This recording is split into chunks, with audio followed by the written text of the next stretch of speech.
और कुछ डरने की बात नहीं है फिजिक्स के न्यूमेरिकल से। हुआ मत बनाया करो कि ओ न्यूमेरिकल नहीं आते मेरे को फिजिक्स के, क्या करूंगा क्या करूंगी, ऐसा कुछ नहीं होता है। ठीक है, सिंपल सा तरीका है, सिंपल सा फंडा है। रेस्ट माइंड होकर के पहली लाइन पढ़ो, कुछ ड्रॉ करना है तो ड्रॉ करो। ठीक है, इसलिए मैं अक्सर बोला करता हूँ न्यूमेरिकल्स के लिए कि सबसे पहला काम एक सुंदर डायग्राम। ठीक है, तो हेलो माय डियर फ्रेंड्स, तो कैसे हैं आप लोग? उम्मीद करता हूँ बहुत ही स्वस्थ होंगे, मस्त होंगे, अपनी लाइफ में जबरदस्त होंगे। तो चलिए शुरू करते हैं आज का लेक्चर। लेक्चर नंबर है 19। कुछ क्वेश्चंस लाया हूं मैं इस टॉपिक पर, फोर्सेस बिटवीन मल्टीपल चार्जेस, जो हमने समझा था ठीक प्रीवियस लेक्चर में, यानी कि लेक्चर नंबर 18 में। बस अब उसकी कुछ एप्लीकेशंस है, यानी कि वो उस कंसेप्ट को काम कैसे लगना है, उस पर बेस्ड सवाल कैसे आते हैं, न्यूमेरिकल्स कैसे आते हैं, वो हम अब जानने वाले हैं। क्वेश्चंस के थ्रू अंडरस्टैंडिंग होगी। तो बढ़ते हैं क्वेश्चन पर। 2 point charges 9e and 4e are at distance r. देखिए, न्यूमेरिकल को करने का तरीका एक ही होता है लगभग किसी भी चैप्टर का हो। ठीक है, मतलब यूजुअली तो एक ही होता है कि सब जो पहली लाइन पढ़ो, जैसा कि आप अभी तक मैथ के सवाल करते आए हो 10th तक, बस वैसा ही लगभग इसका भी होता है। और कुछ डरने की बात नहीं है फिजिक्स के न्यूमेरिकल से। हुआ मत बनाया करो कि ओ न्यूमेरिकल नहीं आते मेरे को फिजिक्स के, क्या करूंगा क्या करूंगी, ऐसा कुछ नहीं होता है। ठीक है, सिंपल सा तरीका है, सिंपल सा फंडा है। रेस्ट माइंड होकर के पहली लाइन पढ़ो, कुछ ड्रॉ करना है तो ड्रॉ करो। ठीक है, इसलिए मैं अक्सर बोला करता हूँ न्यूमेरिकल्स के लिए कि सबसे पहला काम एक सुंदर डायग्राम। ठीक है, तो 9e and 4e 2 point charges है, आर दूरी पर रखे हैं। ये लो सर 9e चार्ज, ये रहा सर 4e चार्ज। दोनों के दोनों कितनी दूरी पर रखे हैं? माना कि दोनों के दोनों कुछ आर दूरी पर रखे हैं। दोनों के बीच की दूरी कितनी है सर? दोनों के बीच की दूरी है सर आर अपने पास। हाँ ना बोल भैया? Yes sir. Where should the third point charge q be placed for it to be in equilibrium? तीसरा चार्ज क्यू जो है वो कहां रखेंगे अपन कि सिस्टम जो है वो हमारा इक्विलिब्रियम में बना रहे, for it to be in equilibrium, या क्यू जो है वो इक्विलिब्रियम में रहे या सिस्टम इक्विलिब्रियम में है, एक ही बात। ठीक है, कि साहब अगर मैं क्यू को कहां पे रखूं, इधर इस लाइन ऑफ ज्वाइनिंग, देखो रखना तो लाइन ऑफ ज्वाइनिंग पे, ये तो बात सीधी सी है।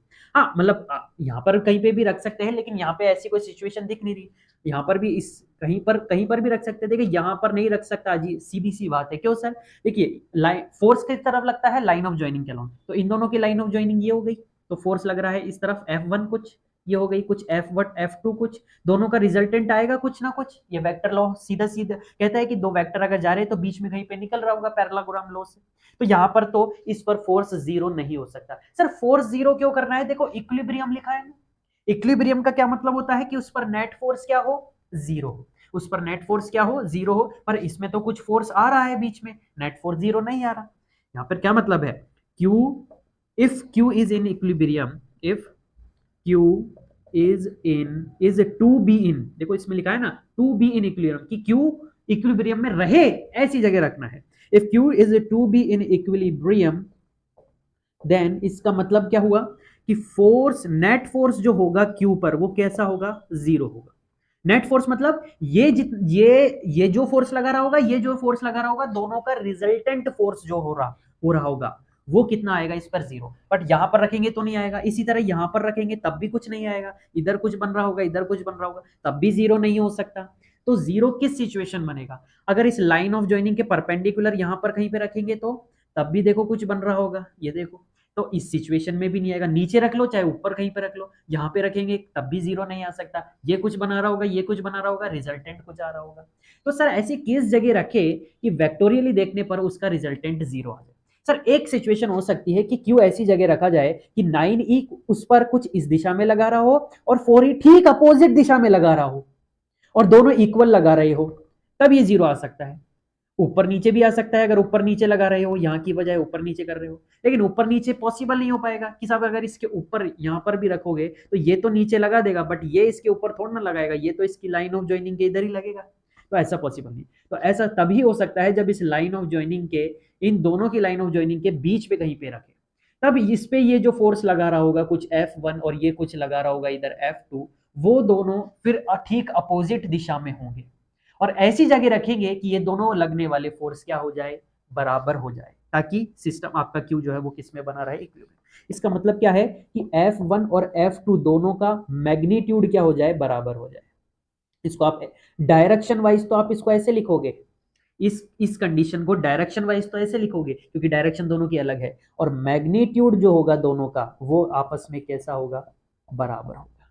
कि सब इक्वल लगाने का ही ये मतलब है कि सब दोनों वेक्टर मैग्नीट्यूड में तो इक्वल है, लेकिन माइनस ये बता रहा है कि साहब इनकी डायरेक्शन कैसी है, अपोजिट है। ये है इसका मतलब। तो माना कि ये कुछ 1 है, ये कुछ 2 है, तो 1 जो फोर्स लगा रहा है उसको F1 बोल दिया, 2 जो लगा रहा है उसको कुछ F2 बोल दिया। यहां तक पिक्चर क्लियर है? जो मैंने आपको समझाया यहाँ पे, ये समझ आया आपको यहाँ तक? ठीक है सर। किया तो हमने अभी तक ये जाना कि साहब अपना Q जो है वो यहाँ पर रखा जाएगा और कहीं पर नहीं रखा जाएगा, और इक्विलिब्रियम में रहने के लिए हमको ये कंडीशन लगानी पड़ेगी। अब ये कंडीशन लगाने के लिए पता तो हो, तो सर F1 कितना होगा, F1 का मैग्नीट्यूड अगर अपन देखें, तो सर अगर मैं कुछ मान लेता हूं कि ये दूरी कुछ x है, तो ये बची हुई दूरी कितनी हो जाएगी बोलो? बीच में नहीं रखा है, बीचों बीच में नहीं रखा है, बीचों बीच में नहीं रखा है, बिल्कुल एग्जैक्टली मिड में नहीं है, ये कुछ x दूरी पर है कि सर इससे अगर कुछ x दूरी पर है तो इससे कितना हो जाएगा, कुछ r माइनस x दूरी पर। क्यों सर, क्यों? क्योंकि दोनों के बीच की कुल दूरी कितनी है, r। तो r में से x गया तो कितना बचा, r माइनस x। हाँ सर सही बात है। तो F1 का मैग्नीट्यूड कितना आया सर, F1 का कि सर k Q1 Q2 दोनों के बीच की, Q1 पहला चार्ज कौन सा है, Q1 यानी कि 9e, दूसरा चार्ज है कुछ Q, दोनों के बीच की दूरी का स्क्वायर यानी कि x का स्क्वायर। हाँ ना बोल भैया, ऐसे ही लगाते हैं कुलाम्स फोर्स। हाँ सर। दूसरे फोर्स का मैग्नीट्यूड कितना होगा सर, F2 का मैग्नीट्यूड कितना होगा, तो ये होगा सर K Q1 Q2 यानी कि Q1 और Q2 और दोनों के बीच की दूरी का स्क्वायर यानी कि R माइनस एक्स का स्क्वायर। हाँ ना बोल भैया, ये कुछ इक्वेशन 2 है, ये कुछ इक्वेशन 3 है और ये कुछ इक्वेशन, ठीक है। तो apply equation 2 and 3 in equation 1। Equation 1 में अप्लाई जैसे ही कर देंगे, दोनों को इक्वेट कर देंगे, तो हमारे पास क्या आ जाएगा, के 9e क्यू एक्स का स्क्वायर बराबर F2 के क्यू 4e और r माइनस एक्स का होल स्क्वायर। देखो के से के कैंसल, हाँ ना बोल, ई से ई कैंसल, क्यू से क्यू कैंसल, क्या बच गया, ये बच गया सर हमारे पास 9/x² equals to 4/r minus x का होल स्क्वायर। यहां तक पिक्चर क्लियर है? किस हिसाब से काटा, या ये भी आपको सिंपली क्लियर दिख रहा है कि कैसे क्या जा रहा है, क्यू से क्यों जा रहा है? जो चीज इजीली जा रही है उसको अपन इजीली काट सकते हैं, कोई बुराई वाली बात नहीं।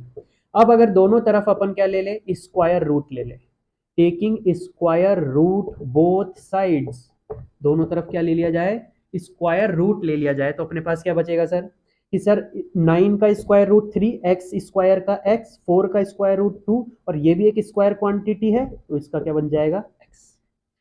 ठीक है, अब क्या करो, क्रॉस मल्टीप्लाई करा दो, तो 3 के साथ तो आ गया r माइनस एक्स और 2 के साथ चला गया x, ये बच गया sir 3r minus 3x equals to 2x, ये उधर जाएगा तो 3r इक्वल्स टू 5x। तो यहां से आपके पास x की वैल्यू क्या आ गई, यहां से आपके पास x की वैल्यू आ गई 3/5r, 3/5r। तो अपन देखो पूछा क्या था, where should be third place, कि ये जो थर्ड चार्ज है इसको अपन कहां पे रखें, कि सर हम इसको 9e वाले चार्ज से x दूरी पर रखेंगे, यानी कि 3/5r दूरी पर रखेंगे। देखो r तो क्वेश्चन में गिवन है, तो r थोड़ी वेरिएबल है, r वेरिएबल नहीं है, ये तो x जो अपन ने माना है वो वेरिएबल है। ये r की टर्म्स में आ रहा है वो बात अलग है, लेकिन r गिवन है, क्वेश्चन को तो पता है r क्या है, लेकिन वो बताना नहीं चाह रहा, वो बात अलग है। तो आर वेरिएबल जो गिवन हो वो वेरिएबल कैसे हो सकता है यार, सीधी सी बात है, सिंपल सा दिमाग लगाओ ना। तो इसलिए अपने पास आंसर क्या आ गया कि अपन इसमें लास्ट जो स्टेप लिखेंगे वो क्या लिखेंगे सर, वो लिखेंगे कि third point charge Q should be placed at 3/5r distance from the 9e coulomb charge. क्या बोलोगे कि sir third point charge Q should be placed at 3/5r distance from the 9e coulomb charge, यानी कि इससे इतनी दूरी पर इसको रखा जाए। तो ये था आपके पास क्वेश्चन, आपको आई होप आपको समझ में आया होगा। बढ़ते हैं नेक्स्ट क्वेश्चन की तरफ। आइए देखिए नेक्स्ट क्वेश्चन क्या कह रहा है, infinite charges of 4 micro coulomb are at 1 metre 2 metre 4 metre 8 metre, इस तरीके से चलेगा। ध्यान से अगर देखो तो 1 के बाद आ रहा है 2, फिर 4, फिर 2, यानी कि 2 टाइम्स हो रहा है। देखो 1 2 2 2 2 4 4 2 8, अब चलेगा 8 2 16। अब ये चीज आपको पहचाननी पड़ेगी यहाँ पर, इस हिसाब से ये नंबर्स जो है वो आगे बढ़ रहे हैं। एक्स एक्सिस पे रखे हैं ये सारे के सारे 4 माइक्रो कूलम्ब चार्जेस, ठीक है। तो बस यही है तरीका कि सब अपने पास कुछ एक्स एक्सिस मान लेते हैं कि सब ये अपने पास एक्स एक्सिस है, ठीक है, और ये कुछ वाई एक्सिस रही होगी इस तरफ, तो ये इसका ओराइजिन हो गया। यहाँ पर मान लेते हैं 1 मीटर है, फिर आता है फिर अपने पास 2 मीटर आता है, फिर आता है 4 मीटर, फिर ऐसे करके आगे कुछ आएगा अपने पास 8 मीटर, इस प्रकार से चलेगा अपने पास। ठीक है, अगर 4 मीटर यहाँ भी माने तो ऐसे 8 मीटर मान लो। तो 1 मीटर पर कितना है सर, यहाँ पर भी रखा है Q1 कुछ 4 माइक्रोकुलाम, 4 माइक्रोकुलाम, फिर यहाँ पर Q2 रखा है, फिर वापस से 4 माइक्रोकुलाम, Q3 रखा है वही 4 माइक्रोकुलाम, क्योंकि सारे के सारे 4 माइक्रोकुलाम भी है, बस अलग अलग दूरी पर रखे हैं। Q4 ये भी है वही 4 माइक्रोकुलाम, 8 मीटर दूरी पर। ठीक है, ये रखा है 1 मीटर पर, ये रखा है फिर अपने पास 2 मीटर पर। ठीक है, ये 1 मीटर पे रखा है, ये 1 मीटर पे रखा है, ये 2 मीटर पे रखा है, ये अपने पास कितने पर 4 मीटर पे रखा है, ये अपने पास 8 मीटर पे रखा है, ऐसे। और यहाँ पर जो charge determine the force on 1 coulomb charge at origin, और ये जो ओराइजिन है अपना, यहाँ पर 1 कूलाम चार्ज पड़ा है, यहाँ पर कितना चार्ज पड़ा है, 1 कूलाम चार्ज पड़ा है ओराइजिन पर। तो फोर्स बताना है इन सभी चार्जेस की वजह से किस पर कितना लग रहा होगा।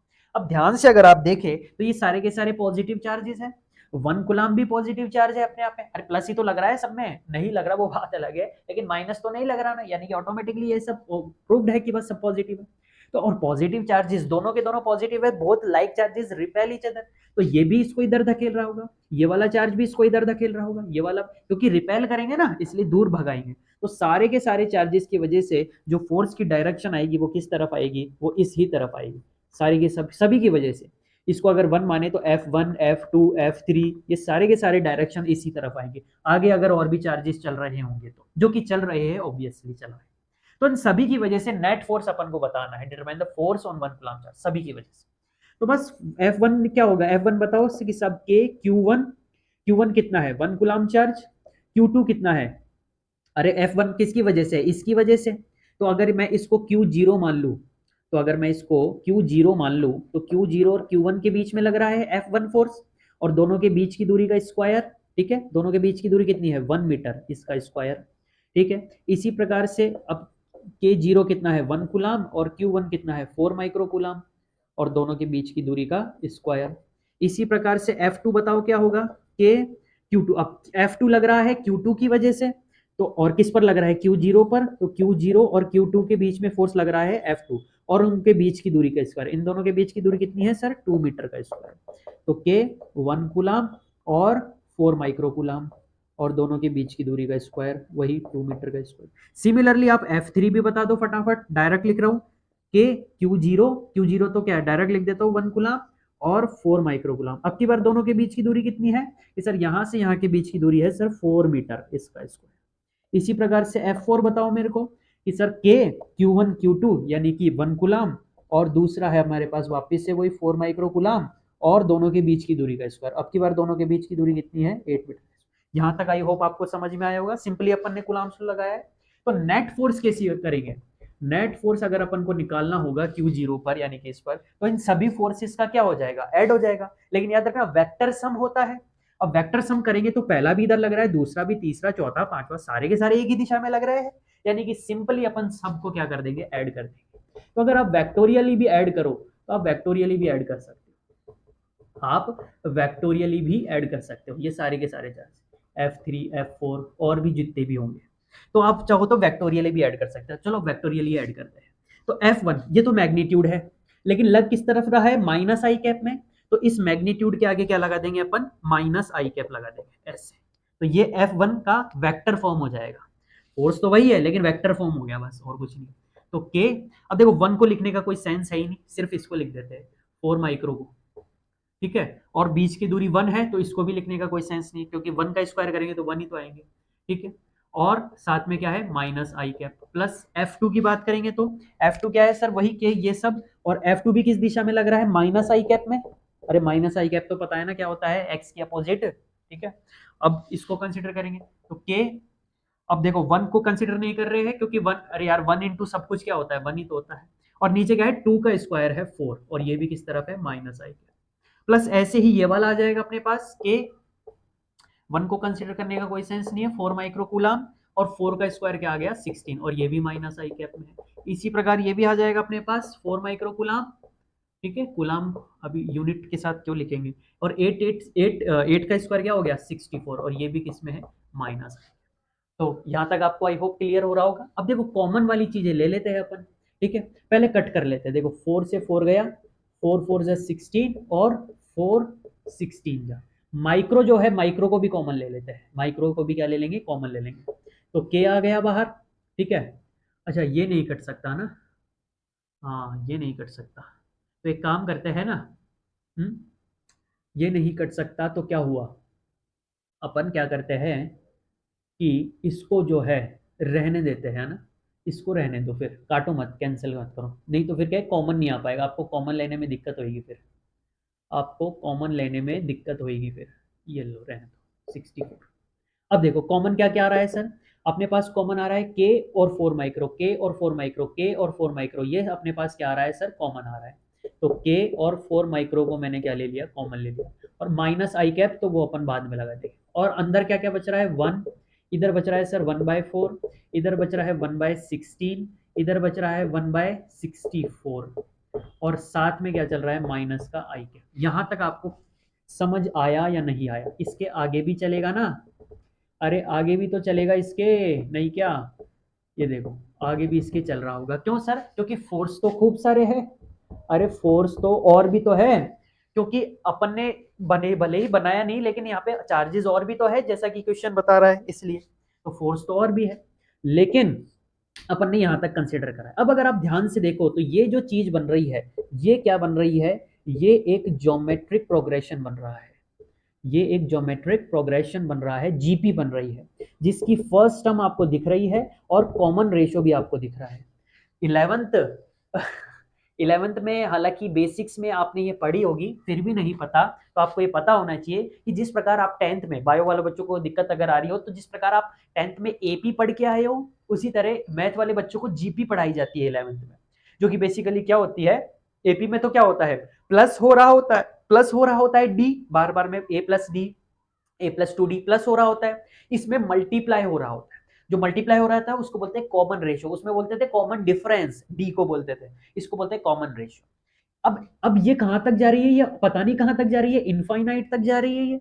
और इनफाइनाइट जीपी का जो सम होता है, जिसमें जिसका जो आर होता है वो लेस देन 1 है, इसमें आर जो है वो लेस देन 1 है, तो इसमें इनफाइनाइट जीपी का जो सम आता है वो क्या आता है अपने पास ए अपॉन 1 माइनस। तो इस पूरी पूरी की पूरी जो यहाँ पे टर्म बन रही होगी, उस पूरी का सम कितना हो जाएगा ए अपॉन 1 माइनस आर। आर कितना है, आर है सर 1/4, आर कितना है अपने पास, आर है सर अपने पास 1/4, तो ये कितना आ गया, ये आ गया सर अपने पास 1 माइनस 1/4 कितना होता है 3/4, तो ये ऊपर जाएगा बटेगा बटा, तो ये कितना बच जाएगा 4/3, तो ये इसके पास अपने पास सम आ गया कितना 4/3।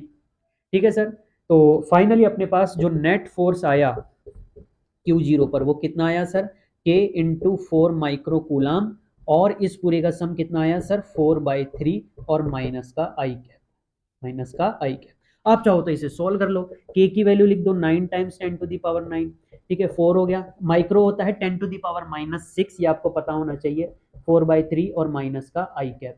इसको सोल्व करोगे तो क्या आ जाएगा, देखो 3 3 जा 9 गया, ठीक है, 4 चौक 16, 4 4 जा 16 हो गया, 16 और 16 या 48, 48 आ गया, और 9 माइनस 6 कितने हो गए, 9 माइनस 6 हो गए 3, तो 48 और ये बच बच गया अपने पास, तो ये अपने पास टोटल फोर्स आ रहा है इस पर 48 टाइम्स ये, ठीक है, तो ये अपने पास न्यूटन, फोर्स की यूनिट क्या होती है न्यूटन, तो ये अपने पास टोटल फोर्स आ रहा है इन न्यूटन अपने पास किस पर Q0 चार्ज पर, ठीक है, और डायरेक्शन के साथ बताया है मैंने कि साहब माइनस आई कैप की दिशा में आ रहा है, ठीक है। तो आई होप आपको ये जो छोटा सा इसमें जो ट्रिकी पार्ट था ज्योमेट्रिक प्रोग्रेशन का, अगर ये नहीं पता होता तो इसका आंसर नहीं आ पाता। अब देखो ये वाली चीजें अब आपको पता होनी चाहिए, 12th का बोर्ड दे रहे हो आप और सीबीएसई में हो, आरबीएसई में हो तो भी कोई बात नहीं, क्योंकि ये आरबीएसई की बुक में भी है ये सवाल, ऐसा बात नहीं है, ठीक है। तो अब अच्छे खासे लेवल पे हो गए हो आप, एक हायर सेकेंडरी में हो, तो अब आपको ऐसे अच्छे खासे सवाल आने भी चाहिए, और आगे के पार्ट्स में भी आपके लिए बेनिफिशियल होगा ये, अगर आप कंपटीशन एग्जाम फाइट करते हैं, ठीक है। बेसिक मैथ्स में आती है ये ज्योमेट्रिक जो प्रोग्रेशन, आगे मैथमेटिकल रीजनिंग जब आप देखते हैं, तो बस अब अपन आगे बढ़ते हैं नेक्स्ट क्वेश्चन की तरफ, हालांकि वक्त ज्यादा हो गया है, तो अब अपन नेक्स्ट पार्ट में ले लेंगे नेक्स्ट क्वेश्चन, कोई बात नहीं।